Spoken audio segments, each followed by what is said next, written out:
Sealdah station থেকে রাত 9:30টার শেষ ট্রেনটা হুইসেল মেরে ছাড়তেই সুজয় ছুটতে ছুটতে ট্রেনের গেট ধরে এগিয়ে গেল এবং তৎক্ষণাৎ একজন হাত বাড়িয়ে দিতেই সুজয় সেই হাতটা ধরে ট্রেনের ভেতরে প্রবেশ করল। ভেতরে ঢুকে সুজয় দেখল ট্রেনের কামরাটা পুরোটাই ফাঁকা। তবে একটু আগেই যেই লোকটা হাত বাড়িয়ে সুজয়কে টেনে উঠতে সাহায্য করলো, সে একটা কালো চাদর দিয়ে তার মুখটা ঢেকে রেখেছে। সুজয় গিয়ে বসলো সেই লোকটার সামনের সিটে। এই দিকটায় যে হারে ঠান্ডা পড়েছে, তাতে করে এত রাতে কেউ বাইরে বের হবে না, এটাই স্বাভাবিক। তাই ট্রেন এত ফাঁকা কেন, এমন অবান্তর ভাবনা মাথায় আসা অনুচিত। কি বলেন মশাই? কালো চাদরের মধ্যে থেকে অপরিচিত সেই লোকটা ধরা ধরা সুরে বলল, হ্যাঁ, সে তুমি ঠিক বলেছ। তবে এত রাতে তুমি বা কেন হঠাৎ এই ট্রেনে উঠতে গেলে? শীতের গভীর রাতে শখ করে ট্রেনে চাপলে নাকি? আপনার কাছে আর কি বলবো আমার দুঃখের কথা। আজ রাতেই আমার দাদু মারা গেছেন। আজ শুক্রবার, খুব ভালো দিন। তাই যতই রাত হোক, আজ রাতেই মামারা দাদুর শেষকৃত্য সম্পন্ন করবে। কাল শনিবার পড়ে যাচ্ছে, মৃতদেহ বাড়িতে রেখে দিলে অনেক দোষ পাবে যে। তাই যতই রাত হোক, শেষকৃত্য আজই সম্পন্ন হবে। ওই জন্যই তো এত রাতের ট্রেনে নামখানায় আমার মামার বাড়িতে যাচ্ছি। স্টেশনে নেমে গাড়ি পাই তো ভালো, নয়তো পায়ে হেঁটেই শ্মশানে চলে যাব। সবটা শুনে সেই চাদর মুড়ি দেওয়া লোকটা কেমন যেন গম্ভীরভাবে বলে উঠল, দাদু মারা গেছে বলে আজ এত শীতের রাতেও তড়িঘড়ি মামার বাড়িতে ছুটে যাচ্ছ? তবে 2 বছর ধরে এত কাকুতি বিনতি করার পরেও দাদুকে একবার দেখতে যাওয়ার সময় পেলে না? এই হলো তোমার গাফিলতি।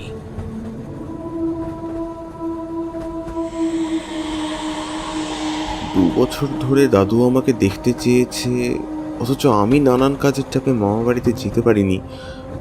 তবে এই কথাই অপরিচিত লোকটা কিভাবে জানল? আশ্চর্য। তারপর সুজয় সামনে বসে থাকা লোকটাকে গম্ভীরভাবে জিজ্ঞেস করলো, হ্যাঁ, অনেক দিন ধরেই দাদু আমাকে দেখতে চাইছিল, তবে কোনোভাবেই সময় বের করে মামা বাড়িতে আসতে পারিনি, এই কথা সত্য। কিন্তু মশাই, আপনি এসব কথা কোথা থেকে জানলেন? হ্যাঁ, জানি জানি, আমি এসব কথা জানি, কারণ এসব কথা তোমার দাদুই আমার কাছে বলেছে। আমি তোমার দাদুর বন্ধু। আমরা একসাথে কলকাতায় ফলের ব্যবসা করতাম। 2 মাস আগে তোমার দাদুকে দেখতে গেছিলাম, তখন এসব কথা প্রহ্লাদ আমাকে শুনিয়েছিল। চলো, আজ আমিও যাচ্ছি তোমার সঙ্গে। তোমার দাদুর শেষকৃত্যে আমিও উপস্থিত থাকব। কথাগুলো শুনে সুজয় কিছুতেই বিশ্বাস করতে পারল না। তার সামনের সবটা কেমন যেন গুলিয়ে এলো। সুজয় মনে মনে ভাবল, লোকটা পাগল নাকি? এত রাতে ট্রেনে উঠে বলছে উনি নাকি আমার দাদুর বন্ধু, আর এমনভাবে চাদর মুড়ি দিয়ে বসে আছে যে বোঝাই যায় না ভালো মানুষ নাকি ছিনতাইবাজ।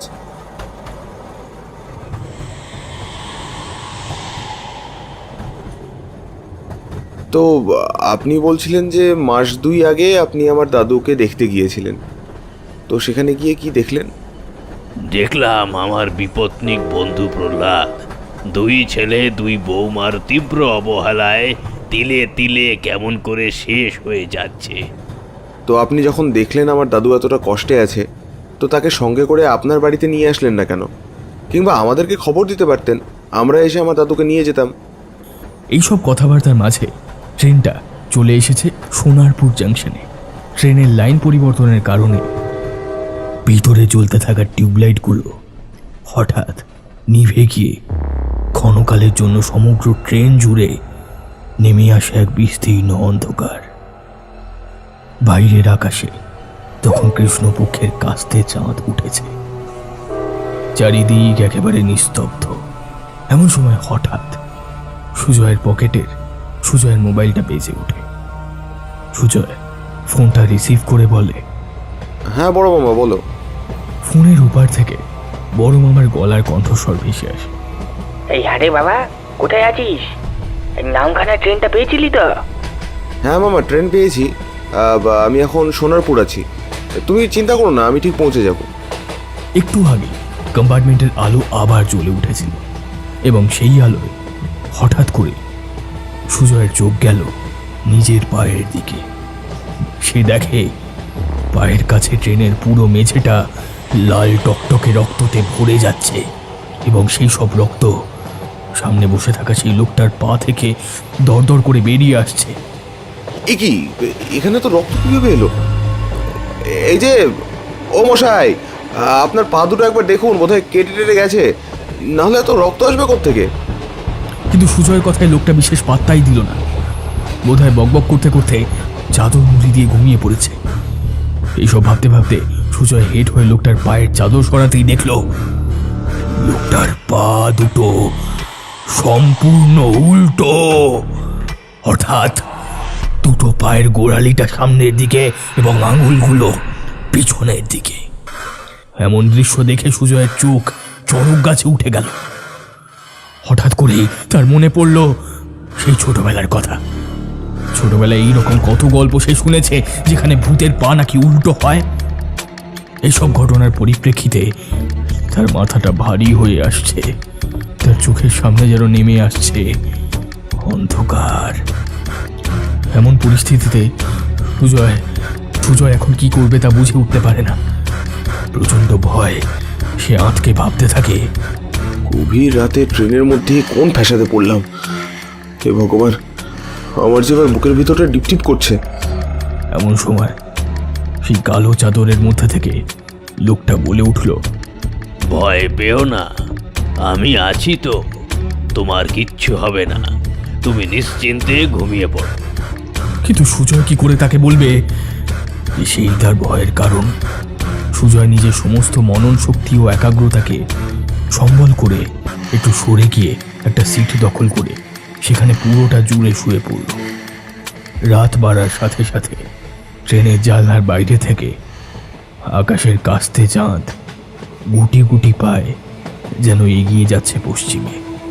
শীতের কুয়াশায় বাইরের গ্রাম্য পরিবেশ একেবারে যেন ঢেকে যাচ্ছে। খেজুর গাছে ঝোলানো ভাঁড়ে টপ টপ করে রস পড়ছে, আর গ্রাম্য প্রকৃতির এই নৈসর্গিক নিস্তব্ধতা ভেঙে দিয়ে ট্রেনটা ছুটে চলেছে তার গন্তব্যের দিকে। অতঃপর ট্রেন এসে দাঁড়ালো নামখানা স্টেশনে। ট্রেনের ভিতর চাদর মুড়ি দেওয়া লোকটা সুজয়কে এখন ডাকছে, কই গো বাবু, ওঠো, এই যে নামখানা স্টেশন চলে এসেছে গো, কই গো, ওঠো। লোকটার ডাকে ঘুম থেকে উঠল সুজয়, আর লোকটাকে দেখতে পেল না। ওই আপনি কোথায় গেলেন? আপনাকে তো দেখতে পাচ্ছি না।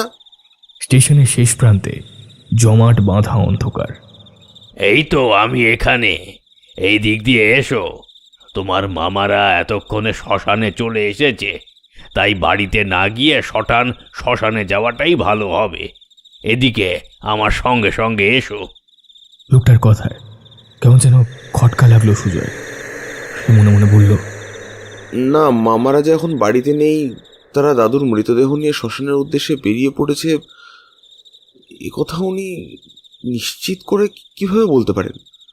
তৎক্ষণাৎ অন্ধকার থেকে লোকটা বলে উঠল, কি এত ভাবছো?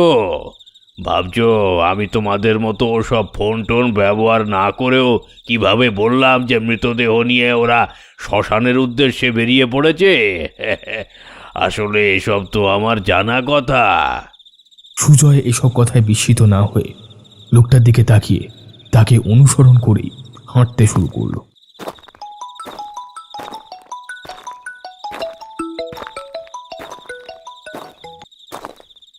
সুজয় বাবা, তুই স্টেশনে নেমে সোজা শ্মশানে চলে আয়, আমরা ওখানেই এসেছি।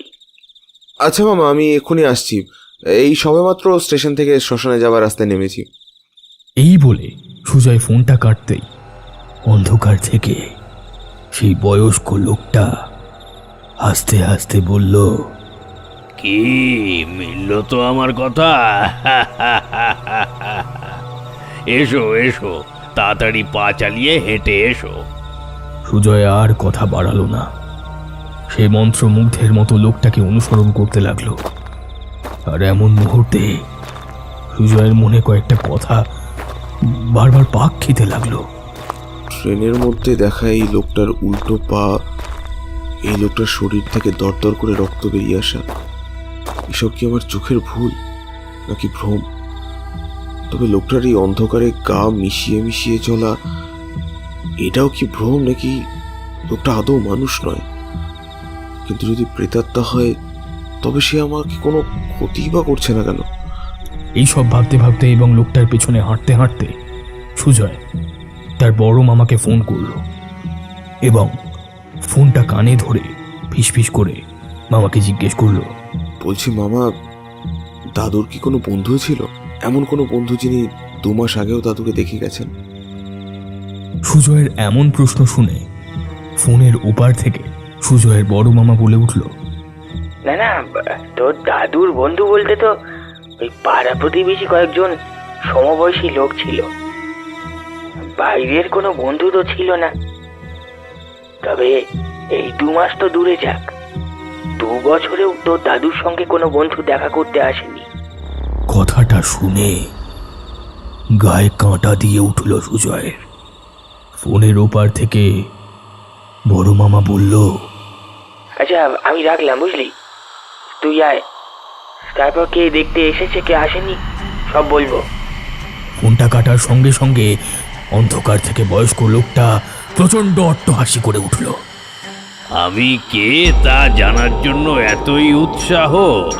তবে শোনো, আমি কে। সঙ্গে সঙ্গেই দূর থেকে ভেসে এলো শ্মশান যাত্রীদের কলরবের আওয়াজ। বলো হরি হরি বল, বলো হরি হরি বল। এমন সময় সেই লোকটা নিজের শরীরের উপর থেকে চাদর সরিয়ে দিয়ে বলল, দেখো দেখো আমি কে। সুজয় দেখল অন্ধকারের মধ্যে একটা আলোর জ্যোতি তার সামনে দাঁড়িয়ে আছে। তার দাদু প্রহ্লাদ। সেই জ্যোতি তার দাদুর শরীর থেকে ঠিকরে বেরিয়ে আসছে।